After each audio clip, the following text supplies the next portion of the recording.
Sa number 2, ginalauman nga sa Sini nga semana, patigayunon ang cloud seeding operation. Nagkuha man sang pila ka mga negatibo nga reaksyon ang abong atikang, pero labing ginaabi-abi ini sa mga planters.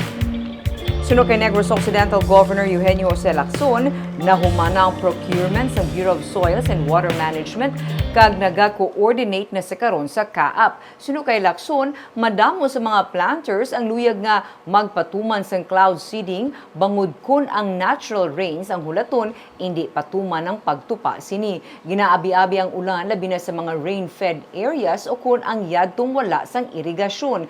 Gani paagi sa cloud seeding operation ma-induce o kun sara nga makapatupa ang dugang pagid nga ulan. Ginsiling man sa Office of the Provincial Agriculturist nga ang ulan ang makabulig kag kinahanglan karon nga magasugod na ang planting season. As of May 24, 340.7 million pesos ang balor sang kahalitan sa palay, mais kag high value crops sa probinsya.